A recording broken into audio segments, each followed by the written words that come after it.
Lost my best friend to 23. She left her body in Harvard above me. I saw no shadow, I looked around, searched every building and home that I found. I saw no shadow, but felt the glow. The warmth inside me, it kept me afloat. It felt like heaven had found my bones and gave me comfort when I feel alone. Now you're gone, I'm alone. I guess it's time to get better. Through the pain, I will go alone. If I fall, break my bones, I will scream even louder. 'Cause I'm not dying alone. I lost my best friend to 23. She left her body in Harvard above me.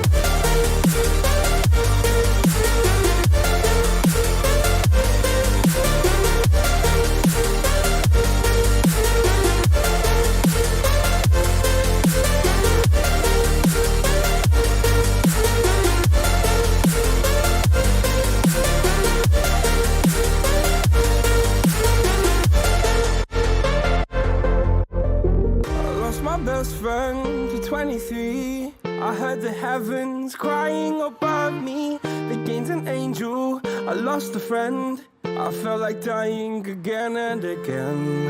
I went through hell, stared at death, but I keep fighting with each living breath. I saw no way out from where I stood. Felt like the fire had burned me for. Now you're gone, I'm alone. I guess it's time to get better. Through the pain, I will go alone. Oh my. What's up, nerds? Welcome back to the Aggressively Average Angler podcast. I got a question for you guys. Have you ever fished saltwater, or do you just stick to freshwater, or vice versa? Well, today we want to talk about a little bit of the crossover between the two, and we've got two of the perfect guys to help us do that. So I'm going to introduce them in a second here. Real quick, I got my co-host with me, Paul Glass. Paul, how you doing, man? I'm doing very great. Thank you for asking me. That was not convincing whatsoever. I'm excited for tonight, though, and you sound less than enthused, but I think this is going to be a lot of fun. I think you're unenthused because they just told us it was 85 degrees where they're at, and you're super jealous because all our leaves fell and it's 32 tonight. So let me introduce these guys without further ado. They are both captains, although one has been a captain longer than the other, so I'll let you guys decide who that is towards the end of the episode. I won't. You guys don't tell them how long. Don't tell them how long. We'll find out. But we got Captain Joshua Taylor and we got Captain Chris Canning. So what's up, guys? How you doing? What's going on? What's going on, guys? Yeah. I'm excited for tonight. I think this is going to be a very interesting episode, especially for all our freshwater folks out there. You're going to be like, saltwater, like, how does that work? There are a bajillion species that hopefully we get into talking about a few. And I think there's a lot of crossover with lures, with gear, all that. It's going to be interesting. So we're going to have a lot of fun with this. And if you guys don't know, they operate a channel called Salty Scales. You can also look up, Chris, you got a YouTube channel as well, right? Yeah, so Salty Scales is our business name, but that is also Josh's kind of name on YouTube, but I run my own channel as well. It's just Chris Canning. Got it. So we got Chris Canning. Then on YouTube, you're Joshua Taylor, right? Yes, sir. Yes. Is it Captain? Everywhere. Like you introduce yourself as Captain, like anywhere you go, right? Like you should. Honestly, I tried for Joshua Tayller, but I guess it's a popular name. Not unheard of. Captain on there. I'll be honest with you guys. If I was a licensed captain, I would be at the gas station, being like, "Excuse me, sir, it's Captain," as I hand the lady my credit card to buy 2 beef sticks of beef jerky. Like, as you take over the coffee machine. All right. Well, we're gonna get into some stuff today. This is gonna be a lot of fun. Let's do it. Appreciate you guys hanging out with us. Also, appreciate you guys watching. If you're in chat, say some stuff, ask us some questions. We got super chats on if you want to support the show. You can join our memberships down below. We do a members only live for our higher level memberships. That's Shark Deuce. and the Snorlax crew. So if you join those, we'd love to see you on our monthly members only live, and you can come in on camera. We do the Brady Bunch thing. It's an absolute blast. Also, podcast is available anywhere you listen to them. So please, please, please do us a favor. Drop us a 5-star review. Helps us grow the show, which means more awesome guests and also amazing giveaways that you can look forward to. So also, you guys, I got my floral hat. I was like, I want to get into this like vibe of Florida. Get a little floral hat going. No? All right. I was going to wear camo. You're just pretending it's 85 degrees. I am, because it's probably going to snow tonight. All right. Give me a break. This show, you guys, is sponsored as always by Monster Bass. So we will do a Monster Bass giveaway at the end of the show for a $25 gift card. So hang out with us tonight. End of the hour, we're going to draw a winner there. Also, quick shout outs to our other awesome sponsors, Akuma, which put us together with these guys. They're also with Akuma, which is amazing when you can make connections like that. Waterland, and we also just made a special acquaintance with Busby.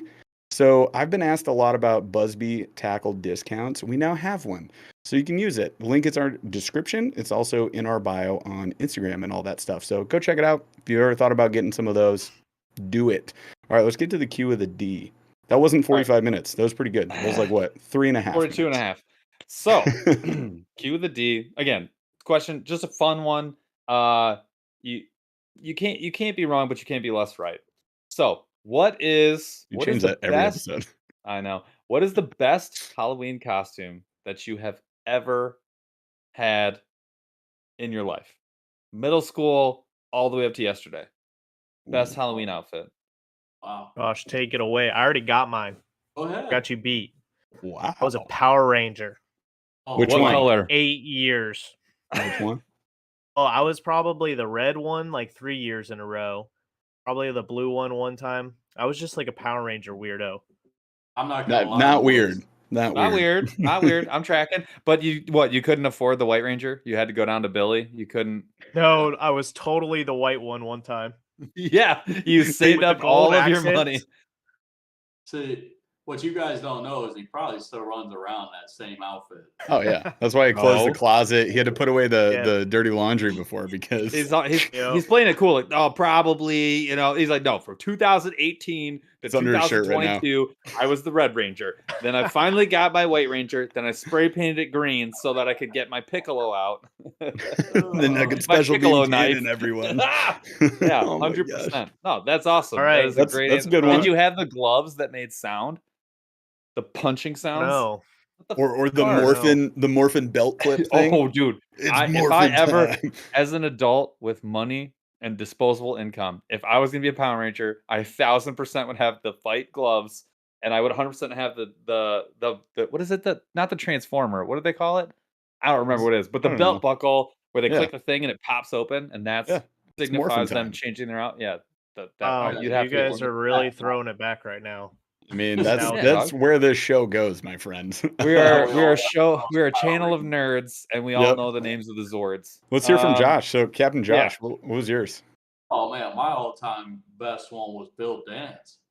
Okay. That's a good one. Pretty good. That's who I watched was Bill Dance. So yeah, I mean, that's how you get to be a 10+ year captain. Absolute classic. Wow, you just gave it away. What? I did. No, but I didn't say how long you have been a captain. Oh, okay. Yeah. Okay.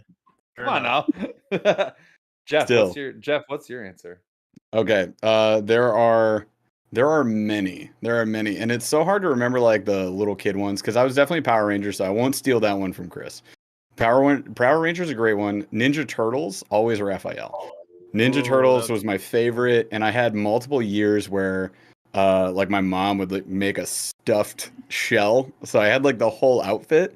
I think if I had to pin it down to my best one, it was in college, and it was the year the 300 came out, and I was Leonidas, and in October in Michigan, I walked around miles around campus with a leather Speedo and like little straps, and I had like the cloak or whatever, like that was my warmth, right? And it didn't cover me, so I was just like doing this, and I had like a full replica helmet and everything. So that was easily my best.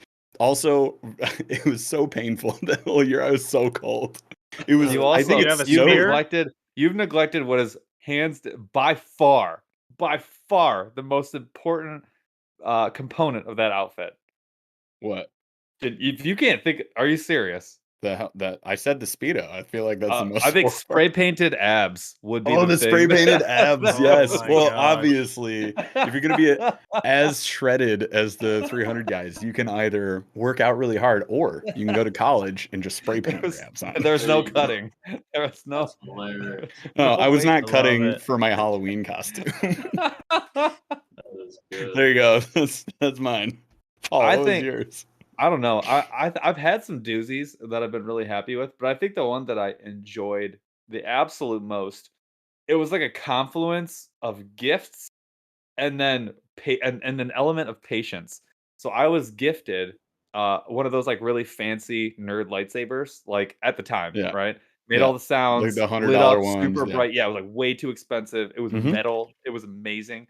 Yep. And then I had a gift card, and I bought a Darth Vader helmet, like a nice one though. It was like Yeah. not movie quality, but it was very nice, like rubber helmet, had all the stuff. And then my parents like splurged and bought me like the full Darth Vader, like head to toe, Oh. everything except for the boots. And so I was like the villain, and I was like talking like I was James Earl Jones, and I was ready to fight anyone that crossed my path. And I had a time. It was wonderful. I love it. It was last year. He was 34 years old. It was 2021. He was just slicing kids up. He was trying to. Come on, come here, I little boy. Boom. eviscerated 18 sixth graders. Yes. Love it. Good question. I got to give it up. That was Jeff's. That was perfect and very timely. All right, Halloween on so- Monday, man. Got to get our last spook talking. That's all we can talk about. I love it. Oh man. All right, so let's get into fun stuff. Let's talk a little bit of fishing. So, my first question is, where are you guys fishing out of? Let's set the stage for whoever's listening to the show. Like, where are you captains at? So we're down in Tampa Bay. That's where we ultimately fish. So the South Shore area is what we call it. So everywhere from Apollo Beach all the way down to like Bradenton. So Tampa, Florida, for your people that aren't too familiar. right. So and it's inshore that we focused on, but Florida's good. Nice. Let's define inshore versus outshore. Because we got outshore, some like offshore. Like we what got some is people. that? I was Can I about go? to say outshore. Outshore. Nobody knows what that is. Offshore, distant shore, far from the shore. Anyways, we have some questions in chat about inshore anyway, so I'm sure we'll get into that later in the show. But yeah, so what's the difference for the folks? So inshore and nearshore, it's much shallower. Primarily inshore species. When you go offshore, and I think of offshore anywhere 15 miles or more, then you're getting into the bottom dwelling fish and a lot deeper water. But unlike the East Coast, we have to go off 60 miles before we start seeing a substantial difference in our depth with over there. I was going to say the rule of thumb for us is typically a foot is a mile. So for every mile you get a foot of water. That's roughly, what it is. I think it's like 85 miles to get out there to 100 foot of water. Yeah, that's what you would say. That's just like our lakes, Paul. Pretty much. So it's like inches Get you from one lake to another lake in like a distant county, offshore. Out of shore. I'm out of shore. I'm out of You shore. still have cell service. That's fair. That's fair. So, like, how long does that take you to get out there? Because you guys, you're captains. You're taking people out on trips. So, like, what's the length of time to get out there? Oh, we're inshore, so Yeah. Okay, so all right. So all of that happens inshore. When you guys go offshore, then how long does that take you to get out there? It ranges anywhere from 45 minutes to an hour and a half. Depends. I don't really go out 100 miles. I mean, I'm not really big into offshore fishing because our regulations are pretty steep, and on top of that, fuel costs and things. And I just find find it more appealing to use lighter equipment to target those inshore fish. I just find it, more fun. Oh yeah. Yeah. 100%. So we fish inside the Tampa Bay. So if you're familiar with the Sunshine Skyway Bridge, that's where we primarily, I mean, we fish beyond it, but our specialty is just around, in the Tampa Bay. But the bay is huge. And the cool thing about our fishery is the diversity that you get inside the bay. You don't have to go offshore to get most of the fish in our region. So you can really hone in on the bay and catch everything you need. So, and that's the thing. Go ahead. Oh, so the grouper, for example, we have an inshore grouper fishery that's amazing. So we could catch 30-inch grouper right inside the bay, free lining using 8,000 size spinning reels, and it's way more fun to me than going 50 miles offshore deep dropping with big conventionals. So 8,000 size spinning reels. Paul, we got those, right? Do you have? Paul no, probably has I a have- 1,000 right next to him. I got a 3,000, and that's a giant. If you know what I mean. So you're the guys when we order for a Kuma every year. You go to the page we don't go to, and you're just like, all right, it's a tab I've never opened. I've never and opened then it. we're like, and then we tell them, where is this stuff, Dave? Where is this stuff? And we just stay on them all year. Or we just got a 50 wide, the Makaira. It's about the size of my head for Goliath grouper. I don't know about that. That'd be a big reel. That's one we did a TikTok of that at ICAST, didn't we, Paul?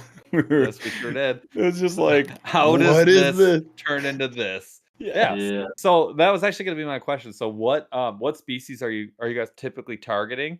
And then are there any species that you like totally stay away from? Like, what's the specialty? What am I going for? And then what's like off menu? So we offer two different things. We offer inshore, where we focus on redfish, trout, snook, flounder, those type of species. And then we have a nearshore, which is within the Tampa Bay, that we focus on mangrove snapper, grouper, sheephead, things like that. So, and then we got cobia, tarpon. We have like Chris said, a huge diversity of fish. Probably one of the best in all the country.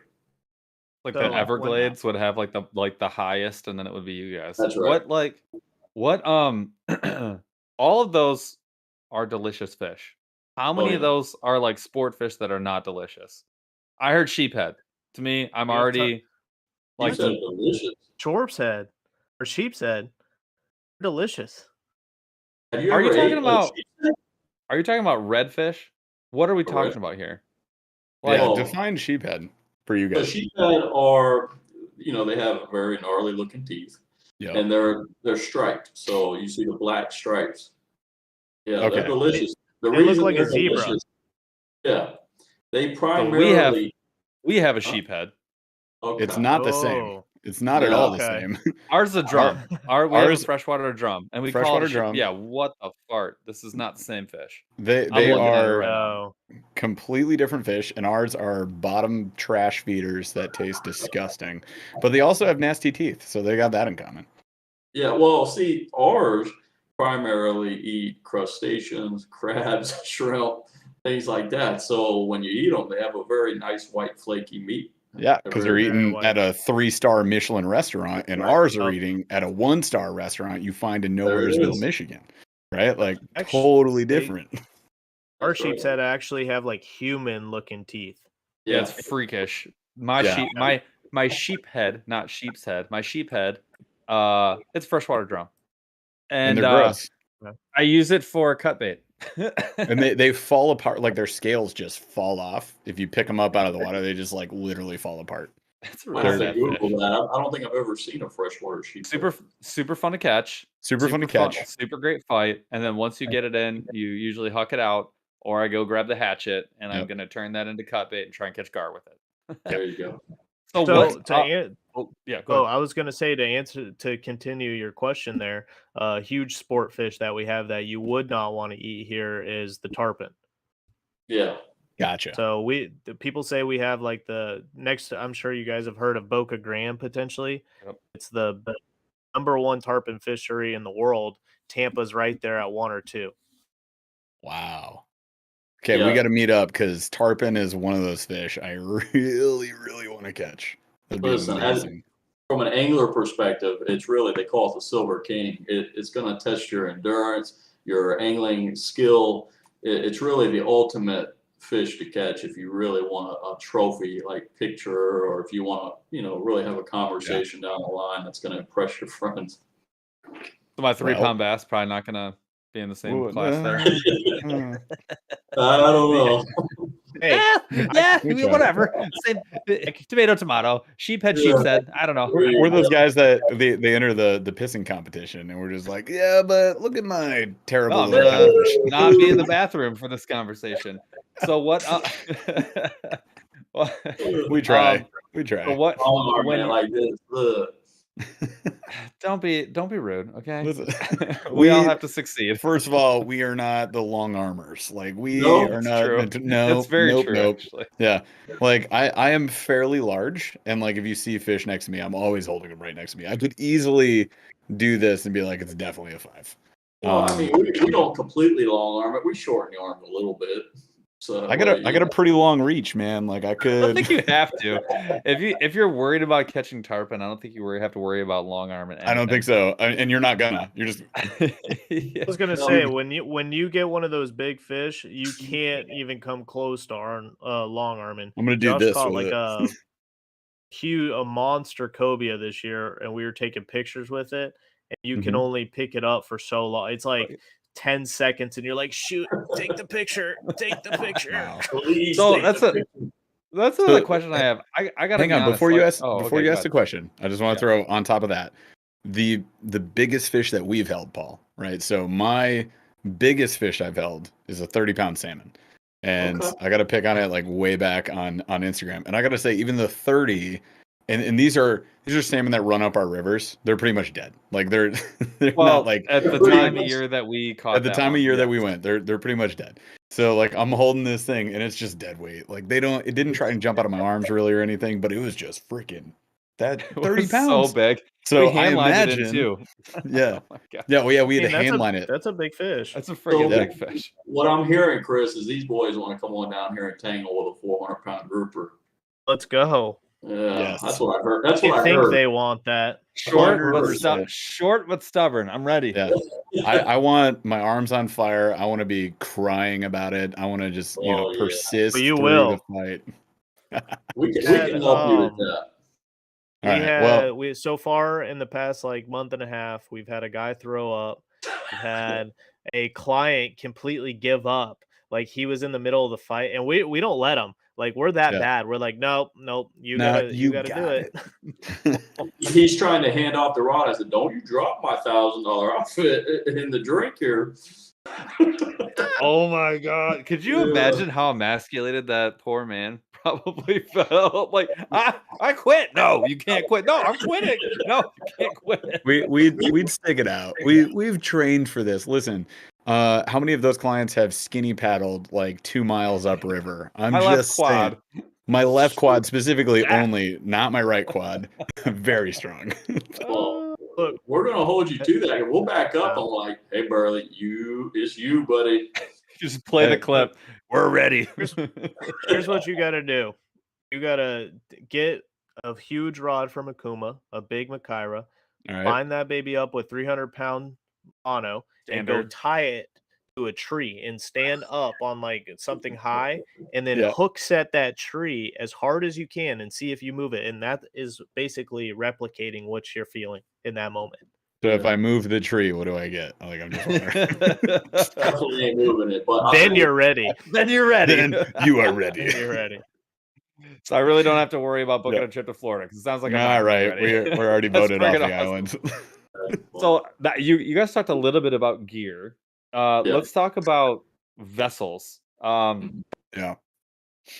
captains. What kind of boats are we talking about for like quality inshore fishing in the Tampa area? And I've seen you in kayaks, so I'm gonna throw. I'm gonna ask about that. Or what we run. What are you running, and then I guess professionally and then personally?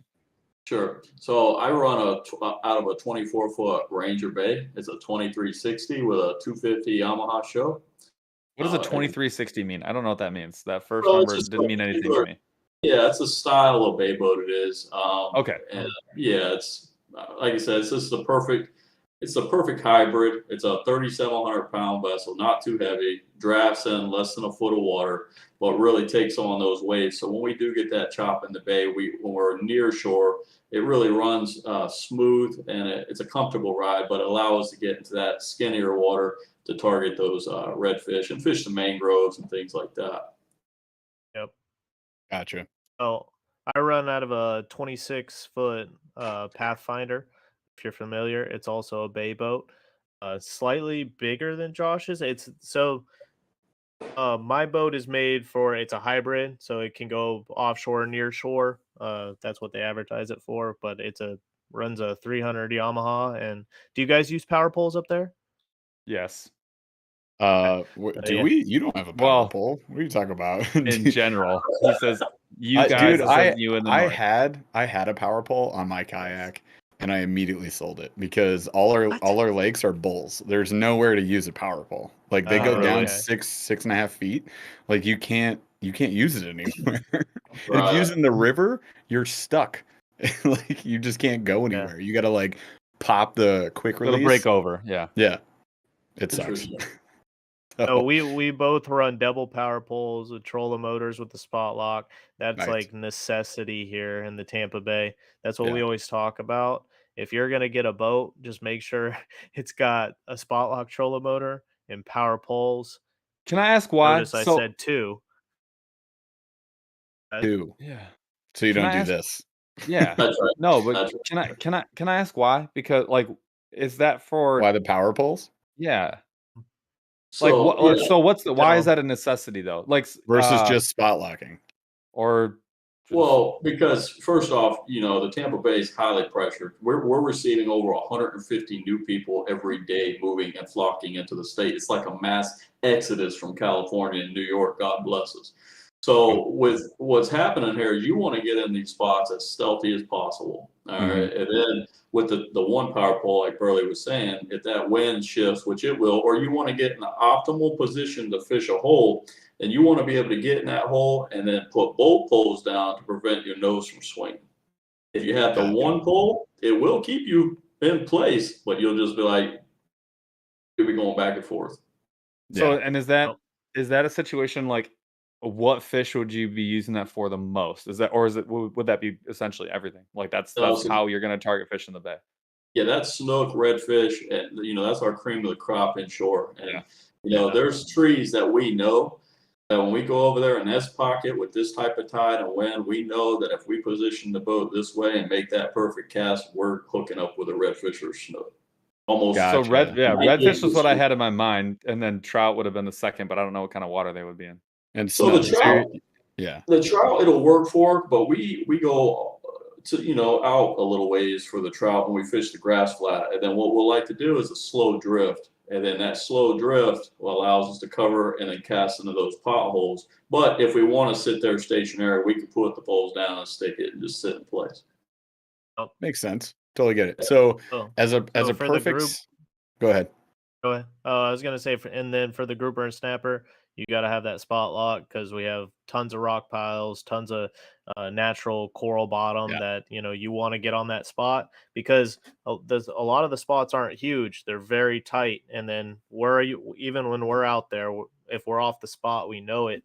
But that Minn Kota with the spot lock, it helps us do what we do and get on the spot and catch grouper and snapper. Yeah.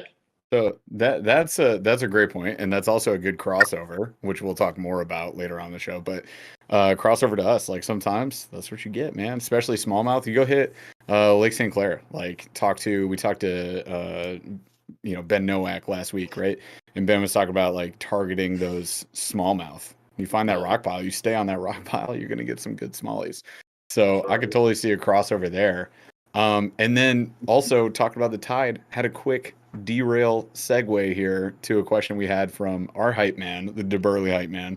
He's asking about, and he's asked multiple times. He's very upset about this. It sounds. He wanted to know about the red tide. Has that affected you guys there? He said he like vacations near where you're at. Yeah. So red tide impacted us quite drastically, and that whole Piney Point debacle where they allowed all that water to come into the bay.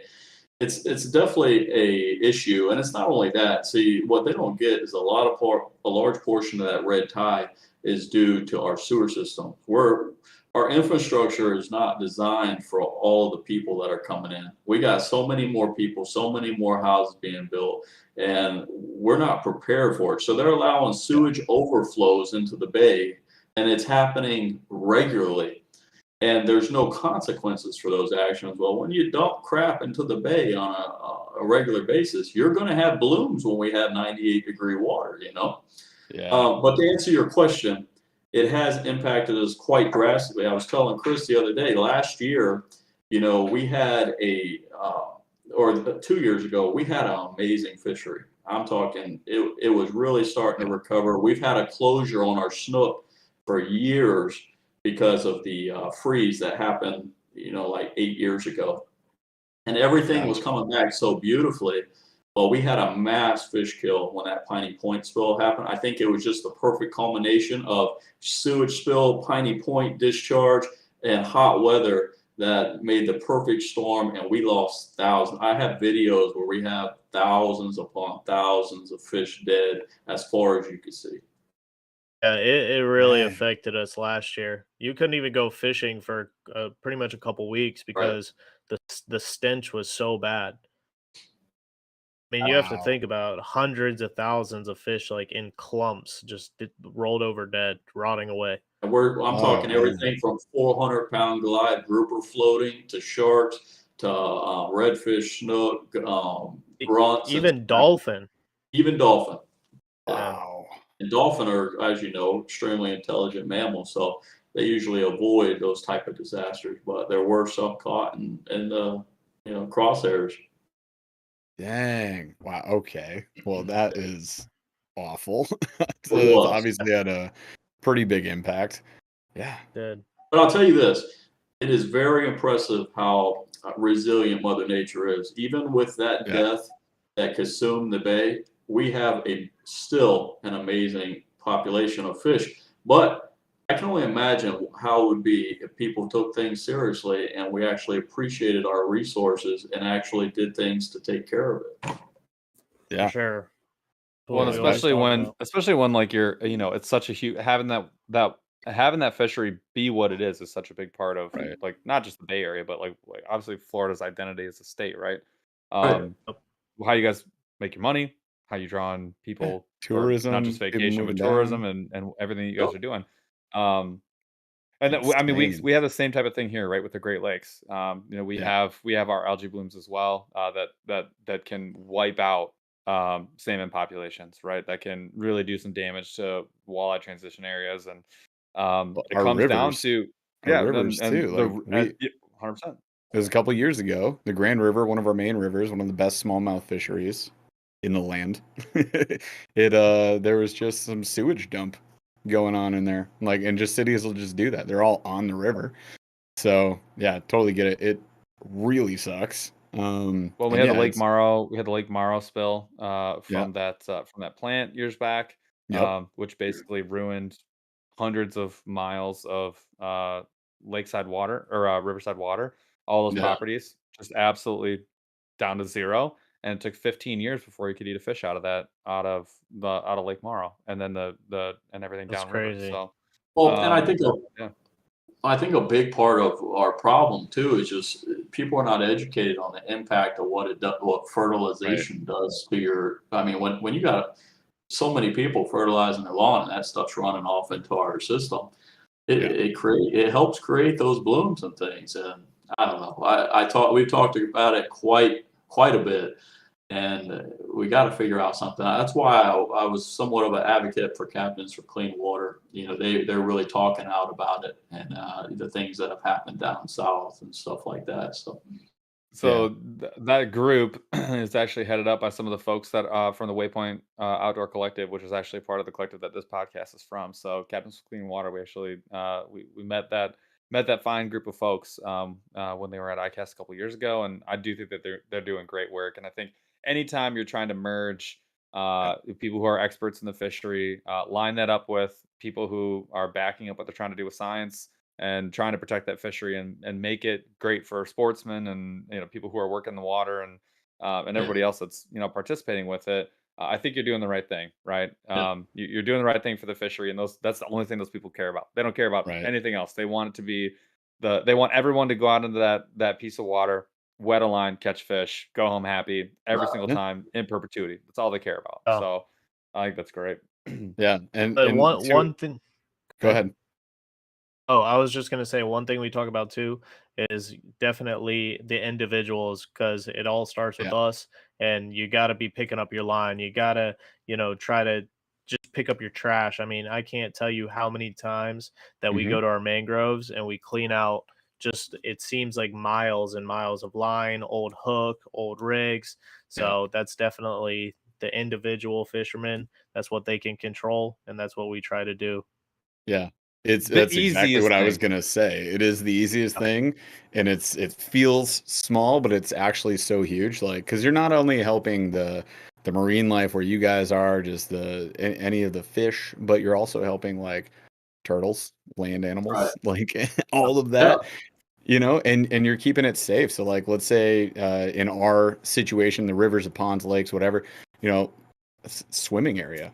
Like, you got hooks, you got lines, you got lures. Right next to a swimming area on my lake, I got a private lake right here. I have pulled multiple like crankbaits, poppers, hooks, etc., just full lines, all of that, 5 feet away from the swimming area where my kids swim. So it's like, just keep it clean, for us, for the animals, for the creatures, everything. It's the easiest thing to do. And if you're a bank angler even, or if you got a boat, like, you always got room. So I'll throw it in the back of my kayak where like the storage space is. We'll go around. I'll inevitably catch a line, or I've caught clothing out of the rivers. I was fishing with our boy Ted. Yeah. Do you remember that shirt I caught? I caught like a full blouse. So it was like, what? We pull a diaper out of the river when we did our river cleanup. So like, it's sleeping unlimited. bag, tents. Yeah. I mean, just years and years past. Literally pulled out a tent from the river. So we did a river cleanup video, and like, we clean up the river normally, but this time we filmed it, and we did that in collaboration with our buddy Ethan Duvetter, who runs Mule Fishing Supply Co. So he makes baits. They're awesome baits. We use them all the time. And when we were cleaning that up, we found a shopping cart, and we found all sorts of tent, sleeping bags. There's definitely a homeless environment everywhere you go in this country. It is what it is. And unfortunate for those individuals. And I wish there was more of a better environment that we can move them to, because they're literally sleeping on the shoreline of the river, and like, all that stuff was there for years. Like, these tents were fully rotted. Detritus. Yeah, the sleeping bag that Paul picked up was buried in the muck, years and years of muck on the shoreline. Probably weighed 200 pounds. It was so just soggy. So I was deadlift that, like, whoop. And then he had to carry it like 100 yards, and he's just like bear hugging it. It's so gross. So we got to go back camping, man. Yeah. I feel like, and then again, smash. Exactly. All right, so I want to. We usually have a mid-show segment. We're kind of split the show in two, and we had a funny one. I deleted it because I have a very important question that I want to answer. Okay. I would like to know, of all the fish species that you guys are reeling in, what is the one that you were scared to hold the most? Ooh. Scared to hold the most. Catfish. Wait, what was it? Catfish. Catfish? I don't touch catfish. That's I come fair. close to touching them. I'm not so much scared of them, but I definitely handle them with care. When I was, just a short story here, when I was 13, my 13th birthday, actually, my uncle took me fishing out on the boat in the bay. And he told me, he said, "Hey, let me show you how to get these catfish off the barb." And he took his leader and he slammed it up against the side of the boat, and that catfish came and stuck right into his hand. I mean, stuck right into his hand. But he had like 5 hand surgeries. Let me tell you, my uncle's a big, mean dude. And that dude was down on his knees, and I've never seen him in so much pain. But he had 5 surgeries from that catfish. So I respect catfish. Yeah, no doubt. Gosh dang. Yeah. Whoa. And the thing is, they're things are like hypodermic needles. They're fins, man. And I've worn jeans before, and it just barely flicked, and it caught me right in the leg and stuck into my leg. And I mean, it was just the simplest, slightest of movements. Yeah. Something about the fact that it's a bone coated in their slimy skin, it makes it 10 times more painful afterwards. So I've gotten popped by the smallest catfish, not holding them the right way. When I hold smaller catfish, I let one barb go about one and one go out the other. So like if 2 barbs coming out this way, I hold them from underneath, like from the belly, and then I grab the tail because you can push out against like where their barbs are going backwards. And so I'll push them out that way. That's how I hold them when I've got one that's medium size. And I have gotten jabbed being senseless, not holding them the right way before. If it breaks skin, that is going to hurt for like 2 or 3 days afterwards. There's just no getting around it. And there's just something different about that skin and the fact that it's a bone. It hurts 10 times worse than like it should. Because I've been wounded so much worse than that in my life and like not even thought about it. But like a day later, I'm like, God dang. We're savage. We don't hold them. We take those pliers, we stick you right on the top of the roof of that mouth, and I hold them still, unhook them, and drop them right back where they go. Sometimes that's what you got to do. I think catfish is such a great answer for that. It is good. It's probably ours. You know, like pike come off really scary. So you get like northern pike up here or muskie. They come off real scary. I'm not as afraid to hold them as a catfish, though. I prefer to tangle with an 8-foot shark than play with the catfish. That's a serious. No doubt. That's telling right there. That is telling. My answer would be gar. I hate picking up gar. Sure. I've never been hurt by a gar. I hate picking them up. I hate it. They're cool.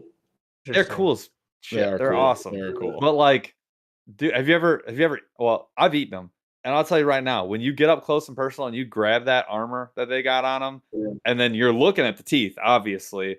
I got like no desire to do that. I do it because I have to, but I got a lot of anti-desire to grab that. You don't want to just boop the snoot? I don't boop that snoot. You know what I do? I keep that snoot about as far away from me. You point that snoot at everybody else. I point that snoot at my dog, at my kids, not at me, and I'm throwing I'm throwing it right back over. I think classic dad move. The kids came first. Nope, obviously, not in this household. Yeah, they do. They're the first ones getting bit. All right, getting bit. So, all right. One of the things we wanted to ask was, well, my wife wants me to be quiet because my kids, speaking of the devil, are asleep. So one of the questions I have is laughing so loud. Oh my god! Sorry for having fun. Why do you podcast so late? It's a good question. No, sorry, we're so funny. Yeah, see? What skills do you? Because you guys do some not even inshore, some freshwater bass fishing, right? Yeah. This is where we get to the crossover part. Of the show. Let's talk about the Get crossover. Ready, guys. What skills do you think that you take from the saltwater that have benefited you as bass anglers? Well, man, it just comes down to prayer. You go out there and you pray. Strong prayer. All right, got it. We need to pray harder, Paul. Go ahead, Chris. Well, one thing that I definitely translate, because I feel like freshwater for us is a little bit not as technical as saltwater. Because a lot of our freshwater anglers in Central Florida, they don't use like leaders and stuff. They tie straight to braid, which is fine. You'll get bites like that. But one thing you can transition over from salt here to fresh is using a leader line. So we work with soft steel as well. And if you do that, take that from salt to fresh, your bites, you will get way more bites. I promise you. So that's one big thing that you could transition over. Well, I heard from a random commenter on the internet that leader lines are not a real thing. It's a scam. And that if anybody catches more fish with a leader line, it's placebo effect. It was the funniest response I ever heard. That we were talking about leader lines on a TikTok. This guy goes, "Yeah, it's a scam." And somebody else says, "Yeah, well, why am I catching more fish when I use them?" And he just goes, "Placebo effect." Yeah. So you guys not already fishing enough. 2 captains are backing us up. You're wrong. Get bent. That's the best. That's right. Placebo effect. Oh, you got me. You're right. Placebo effect. Well, what? Go ahead. Wow. I'll say I totally agree. I mean, I'll say that early in my fishing career, I would use just mono. because I didn't know anything. And then I started using more braid, and I was like, well, braid's great. Well, I don't need a leader. I catch fish all the time. And All but braid, all the we're in a time. lot of we're in clear water situations, and tying a leader line is a pain in the neck, and I don't like casting. I don't want to do that. My little spinning gear, I'm just ruining my guides and all this other stuff. And then, a couple years later, I find myself like tinkering and messing around and want to get better, and I start using fluoro leaders, and I start using mono leaders and messing around with different sizes and different knots and all that stuff. And then I find myself now there's not a single rod that I have that doesn't have a leader on it. Yeah. Every single one. It's part of my lining system. Like I have a system for every single type of bait that I'm going to use, and every single one includes a leader. It works. Yeah, it really does. Dude, even the jigs, swim baits, like big glide baits, they've all got, you just up the pound test. But yeah, like the leader for me has been huge. And I think it would have been like 6 years ago or something. I saw like a tactical bass in where like, I think it was Matt Allen was like, if you're not using a leader, you're missing bites. And at that time, I was just using straight braid, and I was like, "What do you know?" And then I just tried it, and I was like, "Oh my god, what do I know? Literally nothing." You ain't got the answer, Sway. What about Sway had the answer. What Sway, about what do you guys think? So you guys are talking about endurance. So I have a question about that. Obviously, you guys are on the water for a long time. Like, that's right. How long? How long? What does a fishing day look like for you? 12 hours. Yeah, 10 to 12 That's hours. a dream day, Paul. That's what we want to have. We would be the only ones to be like, yes, and then we'd probably complain when we had 12 hours. So we are the worst though, because we'll be those guys that's like everyone's trying to go in, and we're in our kayaks being like, I don't need to go in. But I will. Every trip we've been on with all the other guys, we're like, we'll stay out and they'll go in. And we're like, we have a saying for ourselves. It's one for the road, or the odor, the OTR, right? The odor. If it's called, you can't leave till you get one fish for the road. So I mean, we could die out there, and we're fully willing to. Oh God, I bring it up in that is different from freshwater fishing. Most of your freshwater guys are going out for maybe a third of a day, half a day, just as general rule. Mental state, we talk about that a lot with freshwater fishing, is huge. Everything from picking confidence baits. Sometimes you got to have one rigged up just so you can catch fish and feel good about your day, and get you back in the zone for catching what your target species is, right? And how much does having that like stamina, that mental stamina, along with like feeling good, because a 6-hour trip on a lake is a totally different animal, right? Than a 12-hour jaunt, going out of shore. What is that? Is that helping you guys out? Have you felt like, I can go and I can go bass fish for 4 or 5 hours, and I feel just like I did when I started? Oh, here's the thing. In both fresh and salt water, you don't need 8 hours. There's really, I call it a 3-hour magical window. That's when that moon is set or rising or setting, or sunrise or sunset for freshwater. For us, in the salt, we're talking high tides and new moons, full moons, barometric pressure rising or falling, and then just really paying attention to the coefficient, water flow. If it's a 4 tide day or 2 tide day, and of course, is it a major or minor feed? If you pay attention to those during that usually 2-hour period, I'll tell my clients on the boat it'll be slow, and I'm like, guys, I know it's seen, and I know you think I'm kidding with you, but at 12 o'clock, from 12 o'clock to 2 o'clock, you're going to catch more fish than you know what to do with. So just be patient with us. And, they're catching a fish here and there, and they're like, you could tell they're not that entertained. 12 to 2 o'clock comes, and they're slaying. Whooped. Yes. Whooped. I'll tell you one. Go ahead. Oh, I was just going to tell you, cool thing is when you become experienced, when you do this enough in the Tampa Bay with our tides, the way they're structured, when you have good tides for the low and the high tide, you can really have a fire day. You could spend 2 hours over here slaying, travel a couple miles, and spend 2 more hours slaying on the same tide at a different location. Nice. It's definitely one thing. What's awesome is our tides are the same every 2 weeks.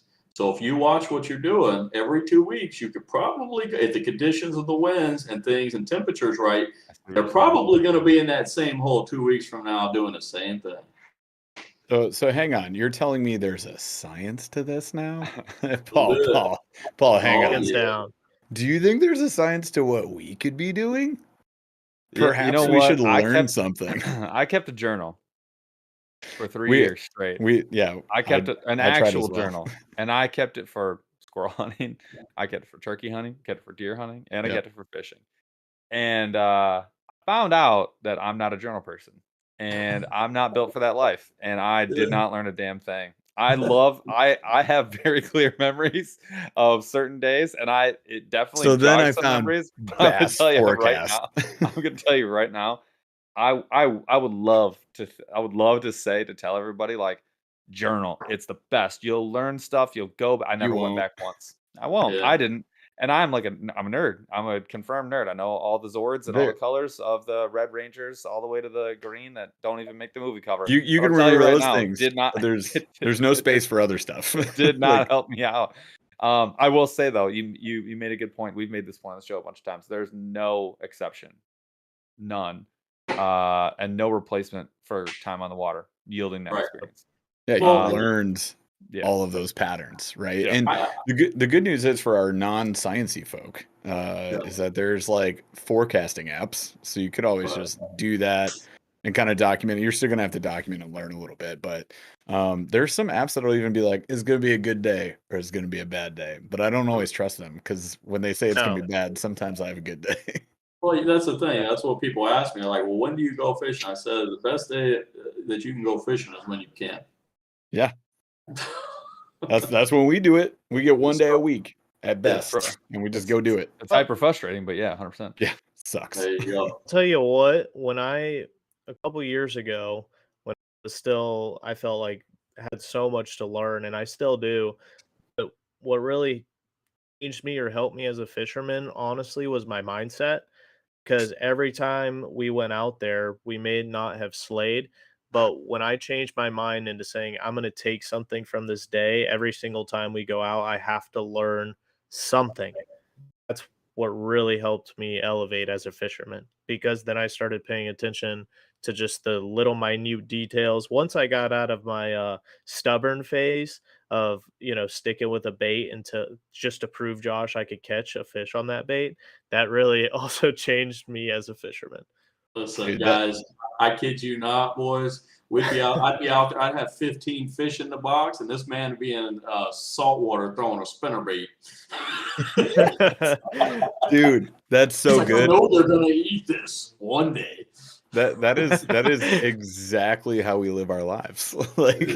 I mean, you're looking at two fools who are like, this lunker hunt spider, like it could probably work. And then we so made you it want to hear work. a good quick story? Yeah. We're out fishing this shell pit for big bass, like that one you see on my wall there. Well, right there, that guy. Yeah. And we have to crankbait. It's deep water. And one of the gentlemen told us, hey, you want to throw this? And I'm like, okay, we've been crankbaiting for hours. We're over here hitting fish left and right. I'm talking, there was no fish less than 8 pounds. Wow. And we're just slaying. And we're out there. We look at the back of the boat. Chris ain't caught a fish. What are you doing, Chris? And he's over there with a Senko or a drop shot? A drop shot. He's drop shotting. We're on a little ultralight spinning rod. My guy in Florida. So we make fun of him all the time. Every time he gets on the boat. Yeah.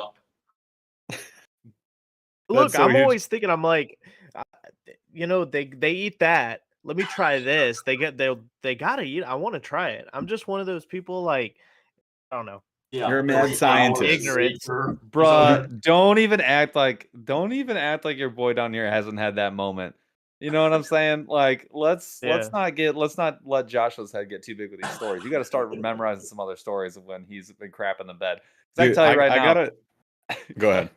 I was saying, I got 300 stories that go both ways. So, well, yeah, I mean, 100%. Like, we've been in that environment 1,000 times, right?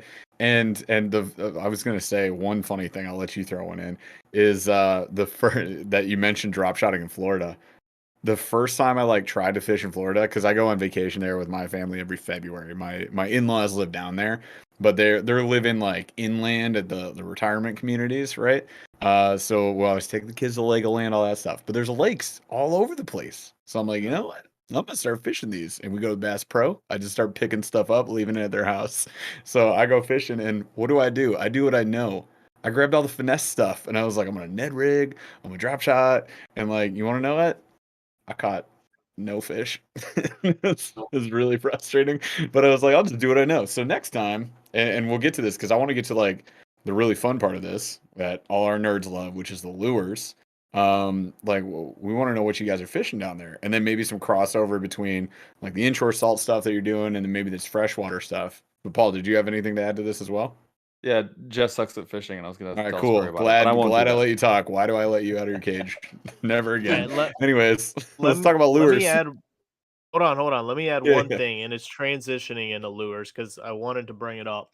One big Perfect. thing, when we go out there for 8 to 12 hours, depending on the day, a lot of that we might spend 2 hours not even fishing. We're preparing to fish. Here in the bay, we catch a lot of live bait, and that's a huge thing with being a charter captain. Getting out there Yeah. early and catching your live bait. So that's what people don't see, all the work that we put in before that allows us to go catch the fish. A lot of people don't have the determination around here. They just go straight to the artificials and stuff like that. Don't sleep on that live bait, boys, because you will slay. You have any idea how Gotcha. many times we've been fishing and been like, because for I don't want to say no reason, but for what is effectively when you boil it down to its like basis element, no reason, we don't use live bait as bass anglers. We just But don't. we're out there getting destroyed by the live But we're baiters. getting wrecked because some guy's like, well, why don't I bought some Canadian crawlers? Walt is the man. And you're like, yeah, I mean, he is. We're not like artificial or nothing. Like, get away from us. No. Like, we're not I against know. it at all. I'm We actually just when going I'm at into my it. cottage, I always have Yep. live bait getting Yep. drowned. I mean, Yep. that's the deal. But it is what it is. Most We're of just our live bait, though, that we catch on the water, you really can't buy at our bait shops. Like, got it. it's too sensitive to buy at the bait shops. They'll die at the bait Gotcha. shop. So So you have to Walt catch it doesn't that day. Walt doesn't set you up with what you need. You telling me Walt's not in Florida? You don't have Walt's crawlers? No? No. All right, that makes sense. All right, so Son of here's what we're gonna do, you guys. I do want to talk about baits. So if you guys are good on time, what I'd like to do for our recorded version of this is we're gonna close the recorded show out and we're gonna stay live afterwards. So we're gonna do what we call slow rolling thunder. We'll talk to like some of your favorite baits, and then I want to get into like some crossover after that. So if you guys are listening to this podcast right now, you should definitely consider coming over to the lives every now and then because generally we stay after a little bit extra. There's a little bonus content in there for you that we like to sprinkle in. So we got just a couple questions for you. Chaz is back. Chaz, we're gonna roll our winner here in a minute. So we're gonna do slow rolling thunder, random questions right off the top of the dome. You got to give us an answer. And after this first question, we're gonna roll a winner for the Monster Bass gift card giveaway. So it's $25, good to monsterbass.com. Good for anything other than the subscription. And no, I'm sorry, the Aggressively Average Angler shirts and Ned Rig Nerd shirts are not up yet. However, I'm like apparently one email away from making the order. I'm like, we've finalized everything. I'm waiting on them. So don't blame me. You yell at your boy Rick, which Classic Jeff. Don't blame me. It's not. It's never my fault. It's always Paul's fault. And if it's not Paul's fault, it's somebody else's fault. I won't blame Chaz. Chaz is a sweet, sweet boy. So tomorrow, by the way, you guys, we're gonna be live on Monster Bass's live podcast. So I forgot to do that at the beginning of the show. Tomorrow, you guys, we'll be back again. So come hang out with us while Rick probably berates us and says. And my wife yells at me stuff. for being too loud. And also you get yelled at probably constantly because it's earlier than our show. It's at 7 Eastern. I'll so somehow sneak on. Paul, you will. Chaz will be there because he'll probably have to fix something. Even though the guy that runs their podcast is named Jared Fix. Jared's out tomorrow, so there's a guest producer. Anyways, let's get into this thing. So you guys are already starting to do the thing. Make sure you're typing stuff in chat. The only way for you to get a chance to win is if you say something. So type some stuff in. If we missed any of y'all questions early in the show, right after this, when I sign off, for our listeners out there, I'm going to throw some listener questions out or some chatter questions out. Okay. So I got you, David Ellers. I'm talking to you. Hang tight.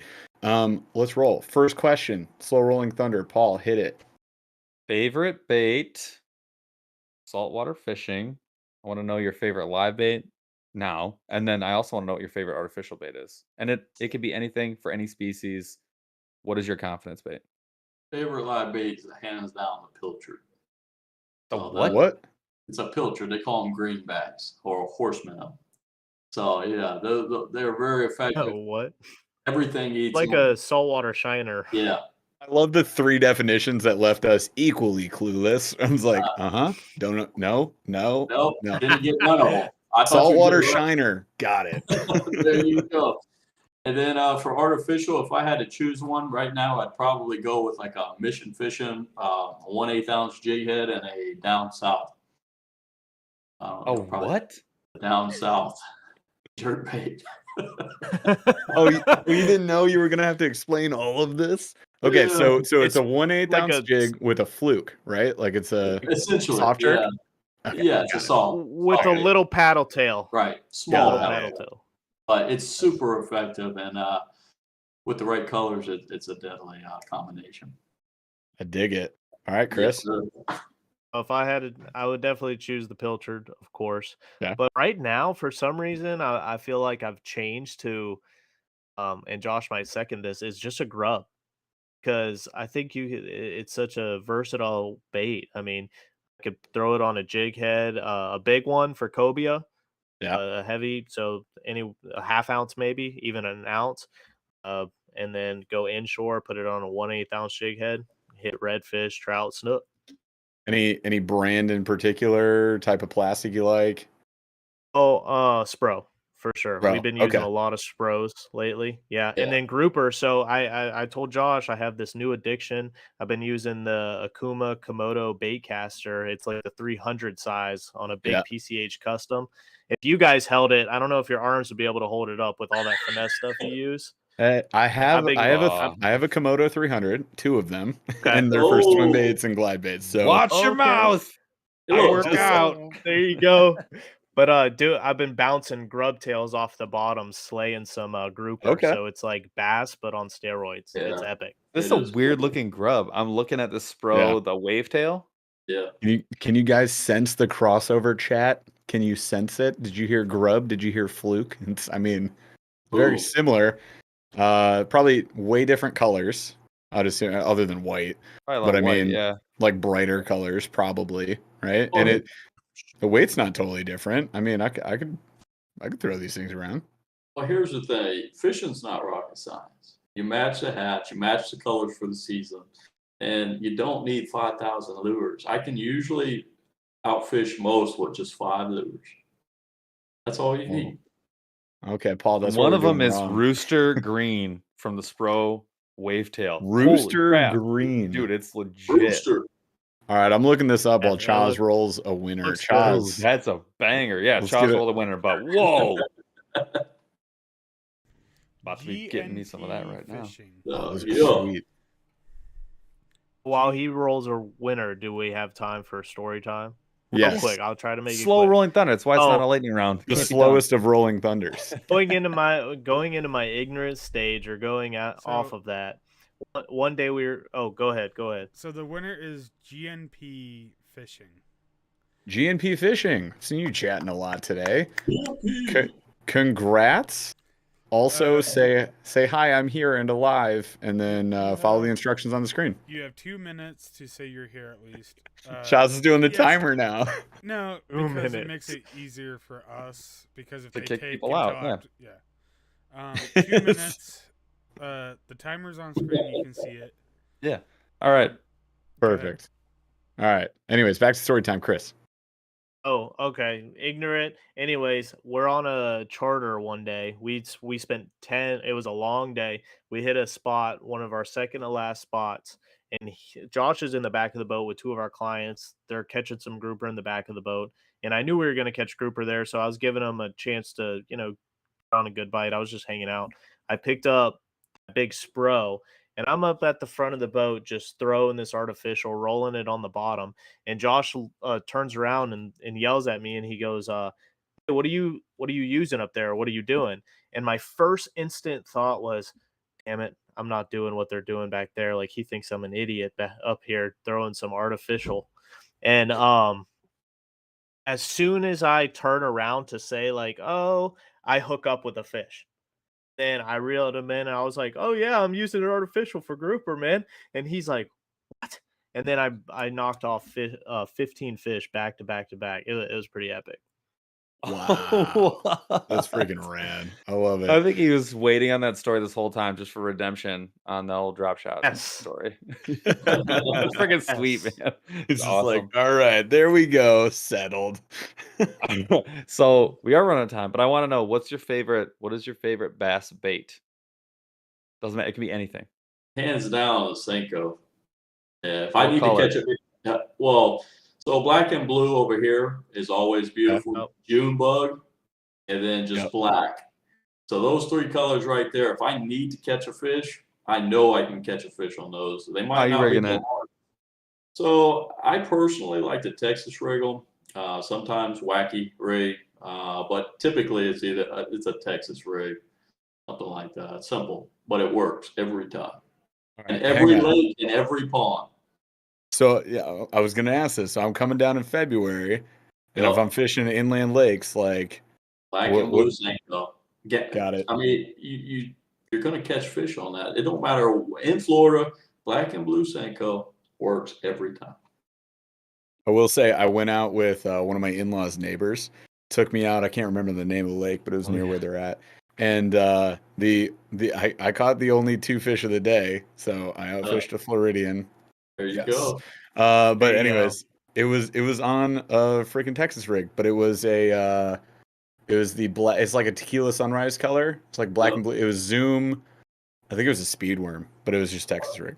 Sure. So I mean, That yeah, I had to works. put down the drop shot and finesse stuff. I get it, but it definitely worked way better. And a lot of times, if I can get away with it, I'll rig it weightless. I love the way it falls Yeah. weightless. Yeah, it's deadly. I mean, you gotta really slow things down, but the fish can't resist that wobble that it does going down.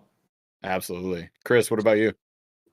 So my if I had to catch a fish, if you're like, hey, you have to catch a fish, it's absolutely a Senko.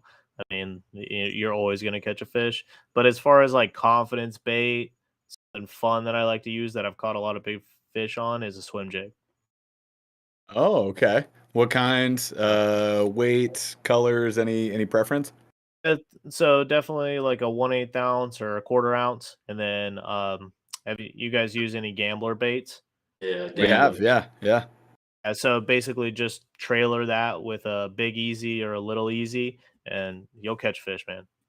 And I love the rattle trap too. Like during the spring when they're busting them shad, I love fishing a rattle trap. So And you're never like wrong when you have it tied on. Yeah. No. Yeah. Like deep water, shallow water, sticks. Absolute. It doesn't. It's just always the good. Like if you Anywhere say in the to someone, country. they're like, "Oh yeah, That's rattle right. trap, that'll catch them." Yeah, exactly. Both of those are good search baits. You can use especially the swim jig. You can get through a little bit of grass. Get that weed guard on there. You can bounce it off the bottom, swim it fast, and then you can even slow roll it on the bottom. So very versatile. Nice. I love it. Also, Chaz is rolling a poll right now, and he asked the question, who would you want as an offshore captain? Somehow Paul and I aren't winning. I don't get it. But Chris is actually winning. Chris is winning? Chris is winning. Well, You they don't know how long he's been a captain for. They have no idea. Could be 100 years. Could be 150 years. So Chris, you're at 48. Josh, you're at 29%. Oh my gosh. Yes. Unbelievable. We didn't know this was a competition. That's Chaz always does something like this. You can lose anything. All right, I'm You guys gonna are gonna allow... have us on again so we can another competition there. Chaz, the poll should have been we should have let people guess how many years that Chris has been a captain. That should have been it. The secondary poll. Hey, we always can do more polls right now. Yeah. So he's gonna do that one. I have 2 questions for you. Well, hopefully it only takes 1 to get some responses, and then we're gonna pull the plug because we are way over time. Yep. So these are non-fishing related. So what is one service that you will always and forever pay for and never attempt to do yourself? So this could be something like cleaning your gutters, getting your oil changed, whatever. Service. Mm. That's a good one. What am I always gonna pay for? I'll tell you right now. I feel like yeah, go ahead. Go ahead. Mine is oil change. I used to do change? it when I was young. Like I used to do it all the time. I took a lot of pride in it. I was like, no, I change my own oil. Like I do all my own maintenance. Like I don't. No. And then once I turned like 30, maybe at 25. No, it was like 27 when I got my car back and I finally had a car again. Yeah. I was like, this is so stupid. This is dumb. It costs me the same amount of money, this exact same amount of money, except I have to do it. This is stupid. And I stopped doing it. Well, I pay to service my outboard, just to keep things, one little screw up and you got a big bill there. So I kind of push that on them and let them take that responsibility if something were to happen. So that's a service that I typically always pay for. I like it. Yeah. That's probably not cheap. I feel like no, it's never cheap. That's not an oil change. That's not like $40. No, it's never no. cheap. But at the end of the day, I know that anything goes wrong, it's on them, Blame somebody else. That's exactly right. There you go. It's my luck. Like you said, one little thing you don't tighten right, and next thing you know, you got saltwater in your lower unit. And there's 10 grand. Yep. Done deal. 100%. Yeah. Good answer. Chris, Captain. I feel like I'm blank on that, to be honest with you, because ask Josh. I'm a cheap ass man. Do it all. No, I used to be the person that would pay to anything to be done, but honestly, Josh has made me a little like jack of all trades over here. Well, so what you are missing here is he's been helping me renovate my house. We've been doing a lot of things, so he's a jack of all trades. It seems like you have a construction guy, Chris. Yeah. What? You got one too? Aren't those the best? Jeff has one too. His name is Construction Guy Paul. Construction Guy Paul, or Deconstruction Guy Paul. It depends on. I'm also Chef Guy Paul. I'm also what else am I? I'm find where we're gonna fish guy Paul. Camera Guy Paul was the Research original. Guy Paul. That's Chris. Alarm Guy Paul. Yeah. Well, upload the podcast Guy Paul. It's just in general, he's that guy Paul that does the things. Chris can do landscaping, demo. He can paint. He can. He can mate on the boat, so he can do all kinds of things. Man, he's a versatile character. I know that was a nautical term, but I'm gonna make an 8th grade joke about it anyways. Yeah. All right. I've got one more. Chaz, Paul, and I are giggling over here like freaking because I'm 2. 8th graders. We've got votes. Questions. We've got votes. I got one more. Last one, and then we're out of here. Yep. What is the best treat in the Little Debbie of cakes lineup? This question again. I love this question. Best treat. I don't want that was the worst question. I ain't gonna lie to you. I don't eat. Oh, get out of here. Yeah, I don't eat Debbie cakes. I eat bad, but I don't eat Little Debbie's. Are you? The damn balls on flat ears. I have a follow-up question. That's better. Pie. The oatmeal cream pie. I mean, that's not a wrong answer. That's I have a great answer. Question. That you guys is have better. forgotten about fudge rounds. You guys have forgotten about zebra cakes. You forgot about strawberry roll-ups. Like what? Your cakes are overrated, bro. Yeah, you shot your shot. You missed. It's fine. So I have a better question. It's this, and this is what we'll close out on. All right. So from the captains themselves, is it hood or no hood on your sun shirts? Always hood. Hood. 10 times. Dude, you come down here and listen, y'all come down here, you'll all be wearing a hood. Because it's Florida. You guys ask the guys who are next closer to the surface of the sun. I don't think that's fair. Nope, count it. Chaz, put it on the poll. All right. So right now, the poll right now, we had a 1 to 2 years, 3 to 4 years, 5 to 6, and 7+ as to how long Chris has been a captain. It's a dead it's 3-way This is tie. A joke, right? Like it's all the way from 4 to 7+.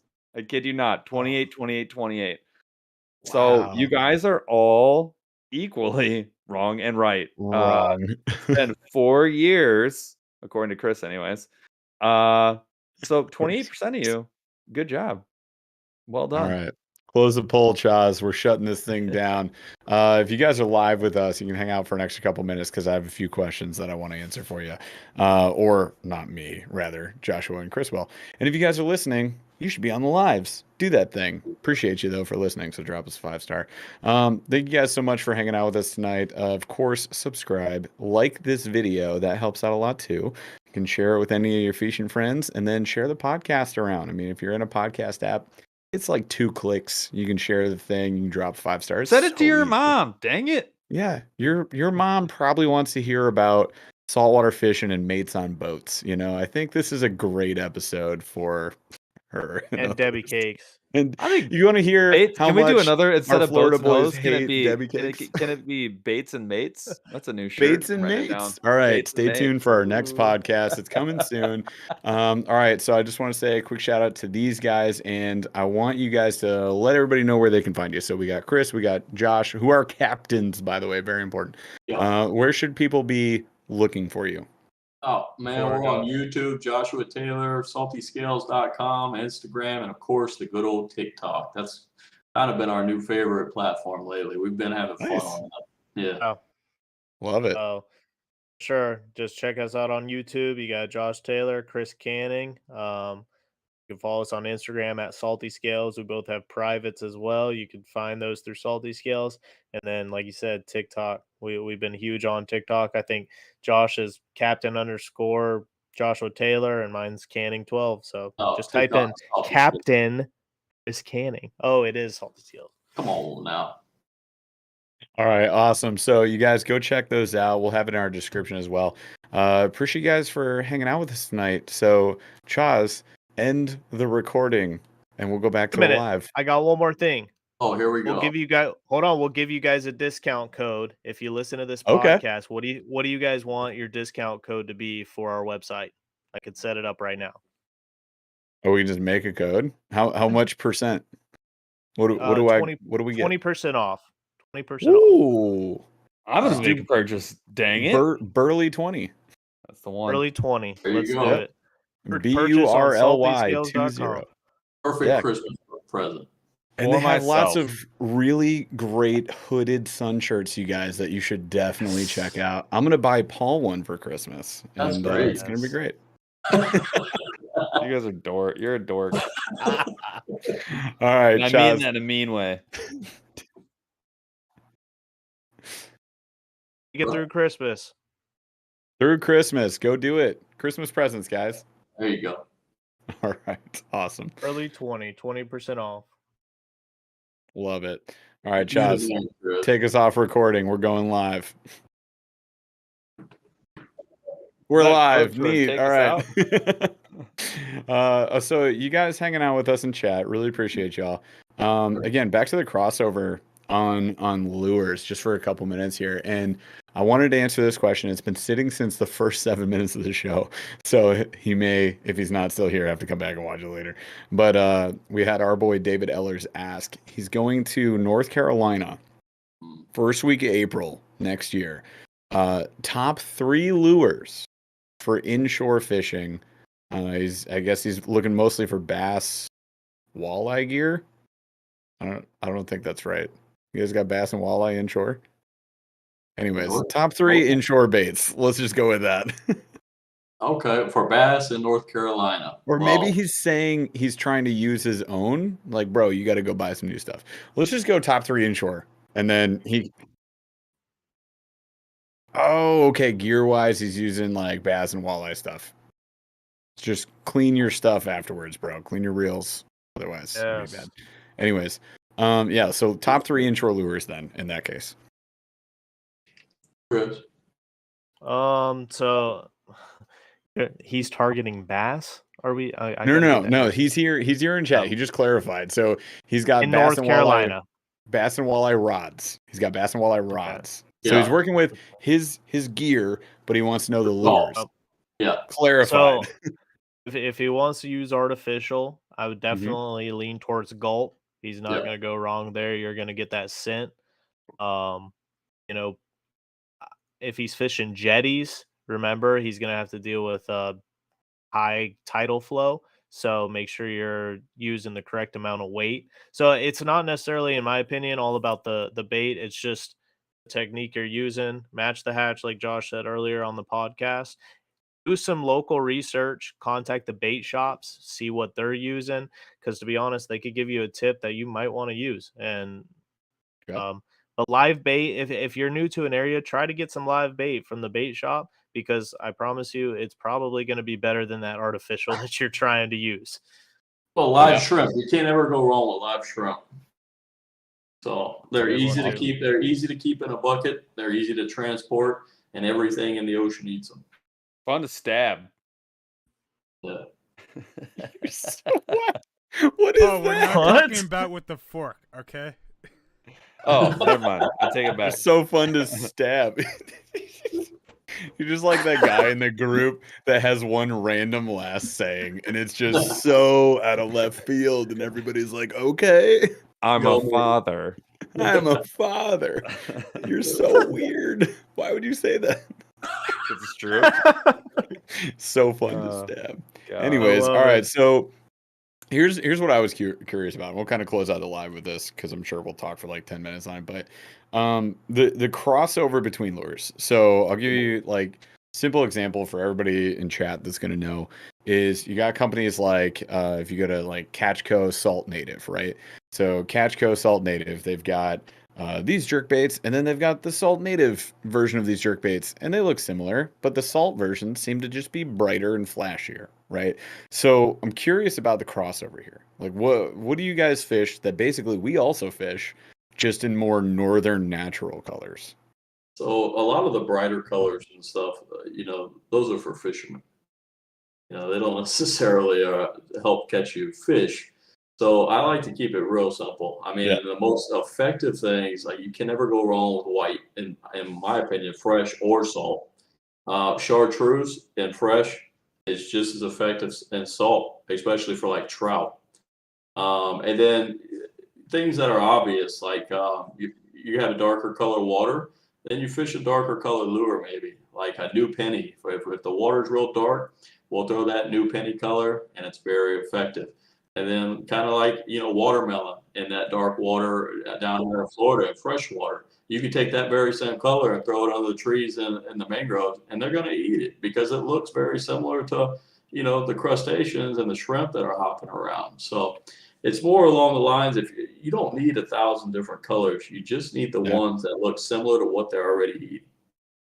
I think that's such a great point. It's also a great point for just in general freshwater, right? Like we all end up getting just so caught up in the colors, and there's a million. You go to a Bass Pro Shops, you walk down just the Senko aisle, and you're like, okay, there are. What is sweet potato, right? Like all of a sudden we've got a billion different colors. Are you got that rainbow, like the sherbet rainbow color? Sherbet, yeah, dude. So that was actually going to be my only counterexample is bass fishing when they're on beds.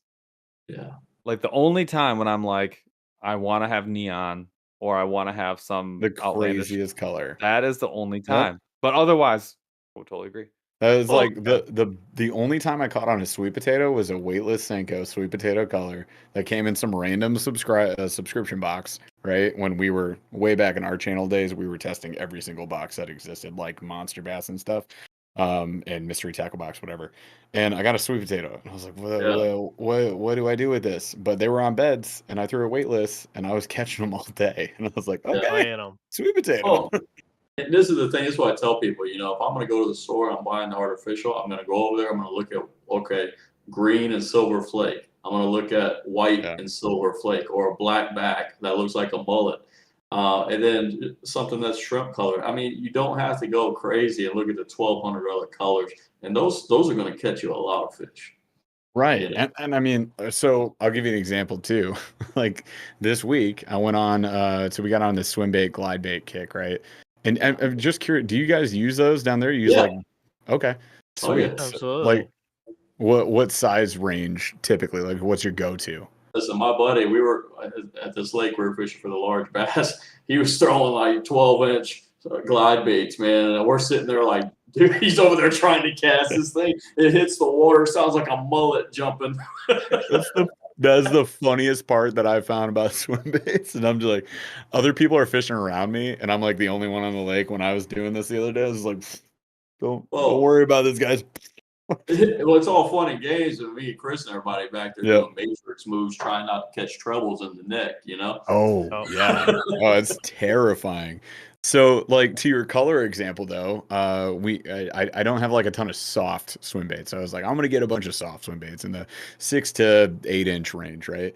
So going on there's a billion colors. We got the what is the one the Baca burrito, right? That one I just got. So like just big paddle tail crazy thing, right? And they have a million colors. That thing specifically, million colors, maybe 2 million colors. And I was like, okay, I'm gonna go with what's safe. I'm like, where's Perch. bone? Where's like, well, perch I got in the Megabass mag draft. I was like, I'm gonna get the mag draft because everybody wants to know about this thing. It's a popular bait. Why not? We're YouTubers. We're gonna try this stuff out. So I go with like a comfort color. I'm like, what do I feel good about? Let's go with that. What do I catch on all the time? Let's go with that. And I'll just ignore all these other crazy weird colors for now until I run into enough people who like swear by them. They're like, this is the one. You have to have this color and it's gonna smack where you're at that time, right? So I think that's a great point with colors for sure. Let's be honest, all four of us have baits in our tackle box right now that have probably been sitting there for like 4 or 5 years that you may use once a year, but you always go back to your staple colors that you know are going to catch fish because it's just fish want to eat something that looks natural. So going off of what Josh said, that's the main thing is match the water, the color of the bait, match it to the watercolor, or go for a natural live bait type look. Watch the hatch. Well, and that's the thing though, and there's also, I guess that whole science behind things that fish, see only certain colors. Their cone and their eyes are a little different than ours, a lot different than ours. And as that depth gets deeper, there's only so many colors they can actually see in certain depths. So, and that's another reason. Like, I just stick with the natural colors. I don't think there's a fish running around like, man, I'm looking for that wild bait fish today or something. They're just there to eat. Blueberry. I don't think they're like us. They're not like, man, I just want some Oreo and milk. They eat to survive. Yeah. Well, they're not looking for that special bait. As a fly fisherman, some of the baits that are the most effective don't mimic anything. Yeah. Yeah. They may mimic a lot of things a little bit and not one thing in particular. Not exactly. You get like the woolly bugger, right? Like one of the most mimics nothing. Common. Some people say it says it's a leech. Some people will say a caterpillar. Could be worms. Worm. But it doesn't. Yeah. It's not one thing. And so when I think that's the one thing that I learned about fly fishing, probably more than anything else that I ever took away from my time doing it was, I don't even necessarily think some of the bites we get are fish just not being curious and hungry at the same time. Like, it's like half the game. Well, I think we can agree. I'm a fly fisherman too. Fish are opportunistic feeders, and a lot of times it's not color, it's profile. So if they're seeing that fly hit the top of the water, it looks like a bug. They're like, I need to eat this thing before it disappears. 100%. So, and how many times have you caught bluegill on a popper that's not natural, but it's on top and they're eating stuff on top? So you're recreating that situation. Just a boogle bug. See, I do feel like that's a big difference though, like with our saltwater and Tampa Bay fishery compared to a lot of freshwater. Because I hate to say it, but I feel like our fish are really pressured and they're really smart. So they see these things that's where we differ in that aspect. Like we can go to some of our freshwater lakes and catch them on a gummy worm. Because it's that profile. It looks like a worm, it may be a rainbow color, but they're opportunistic feeders, so they're going to eat. Where our saltwater fish, man, if they saw a gummy worm going by, they would never touch that shit. Like they would look at it and laugh. Yeah, that's the difference between a native trout and a stock trout. Stock trout sees a brown pellet, sounds great. Oh, I mean, for real, like you can. I mean, that's the difference between a carp and a bass too. Because a carp, carp are hard to catch, man. You ever try and go catch carp? I mean, if you're not fishing with corn, they're hard to catch. At the same time, if you go to the right place where they're being fed, you can just take a piece of a cork. You don't even have to do anything to it. Put a hook through it. That's your bait. Yeah. I mean, you make a really good point about your fishery too. Well, and that's why we chum, because when we chum, we make them dumb. So, and it works every time. I love that.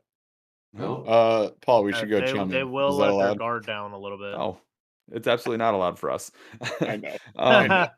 But no, but I think that's a really good point. And I think the other thing that this is one thing I wanted people to kind of start to pick up was like, you guys targeting a lot of different species. Yeah. You're not talking about fish species. You're talking about a dozen fish species. Right. And it's a totally different game. Like, it's a totally different game. And I think Jeff and I've experienced that working with this guy that mule fishing, the people we work with, where we're targeting a lot of multi-species, where sometimes I'm maybe out to target 4 different species when I go hit the river. And sometimes it means I get away with one bait. Sometimes I can't. And I know that I'm singling out some fish. I'm saying I'm not going to be able to catch that fish unless I pick up a different pole with a different rig, with a different bait. And you guys have to deal with that to the 10th degree. So, oh yeah, for sure. All right. So I want your guys' answers to the poll. Would you consistently use a hot pink bait? So hot pink for trout work is very effective. It works really well. That and snook. So snook love hot pink for some reason, especially at night when we're fishing. I don't know why, but they do. They love it. White and pink. It's very effective over at the jetties. So, yeah, a hot pink is a good choice in bait sometimes. And what about you, Chris? You feel the same way? Yeah, absolutely. I second that 100%. I was thinking throw in the little white right before you said it. Jeff, there are 2 baits that I know that you have in hot pink, and I know that I have in hot pink, and there's actually 3. Wait, which ones? You're talking about baits or outfits? Baits and underwear. Z-Man Finesse, the Z-Man Finesse TRD. Oh, this is why y'all are getting those emails. What? The ones you guys don't get. I told you it was me. Tank tops, speedos. Yep, got it. Leave it to the guy making the TikToks. Z-Man Finesse TRD, guaranteed. I've got it in bubblegum. Period. Oh yeah, I do. Zoom Fluke, full size. Zoom Fluke, always having bubblegum. Zoom Trickworm, always having bubblegum. Okay, fair enough. Dark water. There are some baits that work really well in dark water. Yep. Especially when they don't have a lot of translucent or salt in them. That is one of those colors. It shines in dark water in a big way, and it's just good bait. So I agree. 10 out of 10. Fair enough. Is that it, or we got one more? Well, I just got this comment from chat here. So Randy Roth says, "Josh, I have to show you a scallop shell. I have. It came from a dirt pit from Apollo Beach, 60 feet down. It's 6 inches wide." Oh wow. Says, read my comments, guys. I just subbed. Well, thanks for the sub. Also, So I don't know who you sub to. What's interesting fact around us, what he's talking about is we have a lot of shell pits around us. And in these shell pits, about 15, 20 years ago, archaeologists started digging in them with permission from the state. And they found everything from dinosaurs to saber-toothed tigers, megalodon teeth, and things like that. So that probably stems from something like, maybe back in the day there were 6-inch scallops. So that's pretty cool. I would love to eat a 6-inch scallop. I love that on my plate. Like, would you? You know what? There's kind of a general rule. The bigger it is, the nastier it gets, because it's been eating trash forever. In general, and it's older. I'm gonna risk it. General rule. That goes for vegetables. That goes for livestock. That goes for everything. It's kind of true. Dude, the bigger the onion, more water. The bigger the catfish, the muddier that fish is going to be. The bigger that is not better, right? Well, I'm going to make the case, obviously. Oh, I figured. All right. Chris Well, I guess on that guy- note, Aren't you the one with the shorter boat? He's got the longer. I do got the shorter boat, but I catch more fish. Now, yeah, shorter is better. all right, we're devolving. We're just depends on the day, you know. It don't depend on the day. He knows the truth. Oh God, this is all right. I great. tell you what, that's it for the live, you guys. So thank you so much for my chatters out there. You guys are awesome for hanging out. You know the drill. Every single week, if we got a good conversation going, we're gonna do some bonus content. We'll just cut off the recorded version early on. So appreciate you guys hanging out for the extra time here afterwards. Next week we do have Bass Geek. Bass Geek is coming back. You guys hang out. Have you talked to Bass Geek before? You know of him? Seen him on the internet? No. The internet's a big place. It's okay. Yeah, it is. We're not very cool. What do you mean you're not very cool? You guys are crushing it. You're a captain. Damn it. We're captains. Damn it. Get in our league. Well, I can try. I'm gonna do it. I got friends that are captains Do it. on the rivers. I'm still working on it with your audience, man. I'm trying to get that Forrest Gump look that Cruz has. You know, when he starts letting everything grow out. Yeah. Come on, Dan. Yeah. All right. I can't see the flow, bro. It's the flow. The flow is real. Look at that. Gosh dang. Man. All right. Well, chat, you heard where to follow these guys. Go check out Salty Scales. Go check out Chris's channel and Josh's channel as well. They're all over the place, every single platform. So make sure you are following them everywhere. And then use that code. Book a charter. And book a charter. Yeah, whoever is visiting, I know DeBurley Hype Man, you go down there a lot. You should book a charter. But anybody heading down to that Tampa area, which is like pretty, I mean, I would be surprised if nobody is. People go there. People go there like a lot. So go check them out. You can book right through the website, right? I think I saw on your site. Absolutely. Yeah. Yes, Do the thing and use our code Burley20, BURLY20 on saltyscales.com. Go get your discount. Go buy some hooded sun shirts and enjoy them, and then make fun of Flesh Dash. All right. Appreciate you guys for hanging out. Go check out these guys, and we'll catch you next week with Bass Geek. Chaz, take us out of here. Took a swing at a wrecking ball and I prayed for my downfall, and I found a way to reconcile, 'cause in my heart it's not worthwhile. It's a bloody battlefield where sun go down, others heal. In the end it's all the same. All you can do is play the game. Oh, do we say goodbye?